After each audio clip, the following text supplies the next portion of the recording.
Hey Chris, hey Terry Bradley here, simpleswingthoughts.com, and here's your swing analysis that you sent in. And I'm going to start up here. Uh, Now I noticed, Chris, you don't have a ball in front of you, which, believe it or not, that makes a big difference in a swing analysis because when you put the ball in front of people, it really changes their whole dynamic of what they're doing. And all of a sudden, the ball becomes the focus, and then they'll get these. Sometimes they'll get these crazy swing thoughts and positions that they normally wouldn't have if they didn't have a ball. But I'm going to go ahead and analyze what you have here. But the next time you send a swing in, hopefully you'll send the swing in with a ball, so we could really give you a real honest analysis. But in any event, it looks like everything looks good on your setup. I like the way your arms extended down. I like the way you have a little forward shaft lean there, a little more weight on your left leg. I like the way your head is already positioned behind the ball. I guess the ball would be right there. On the backswing, I really like that extension. That extension's wonderful right there. Let me go down here and compare you to Justin Rose right away. As you can see, you and Justin are exactly in the right position there. Now let's go to the top of the backswing. Now, top of the backswing, Chris, I see where you sort of come up out of your posture a little bit. That's okay. If you've been swinging like that for years and you can time that coming through the ball, sort of that, what we call that dip, that's fine. But you see how you sort of came out of your posture a little bit. Now you're more straight up. Now notice how Justin down here at the bottom, see how when he comes up, you see how he keeps everything right flexed. You know, he doesn't come up and down out of his posture. But again, that's fine if you can time that just right.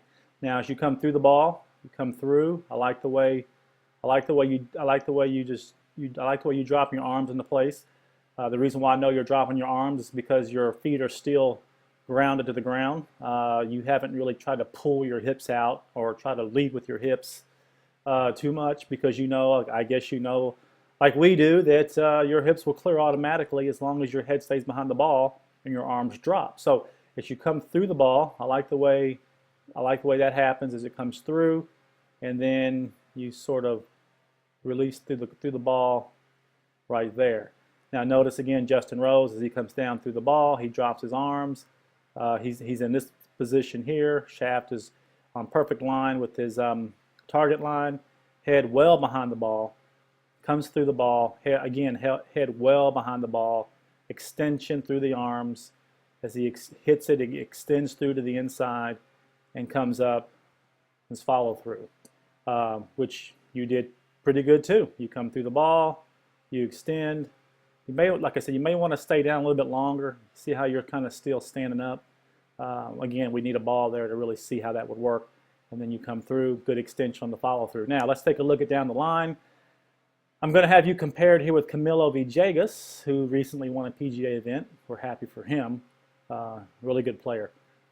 Let's start with you, Chris, up here. I like the way your club comes back on playing. Okay, I like to see how your club stays outside your hands. I like the way you do that. And what'll happen is that follows you all the way up. Again, there's your little dip at the top. Now, the thing about it, Chris, when you really come up, that really takes your club past parallel. Okay. Now, if you were to stay down in your posture and your stance, that club may be more, let's say, parallel than it would be past parallel. Okay. But again, if that's the way you're hitting the ball, that's the way you're hitting the ball. I'm not going to sit here and tell you that you're not hitting the ball right because I don't see a ball.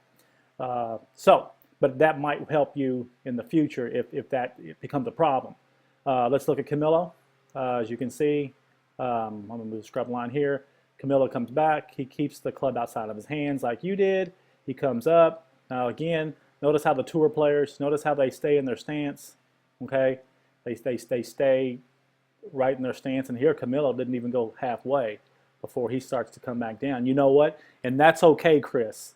A lot of power is generated right here because what happens is when Camilo, let me move this scrub line back up here. Notice when Camilo actually comes down, notice all this power he gets. Notice how he drops everything. He drops his arms, he's pulling through, pulling aside. And you see how he's right here, a lot of power right there, and then he just keeps his head behind the ball, and he just hits through the ball. Okay.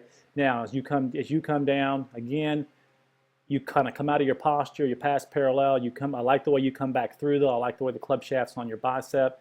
I like the way your hand. I like the slot position there, and I also like. If I can get it. I also like this position here. The club's out in front of you.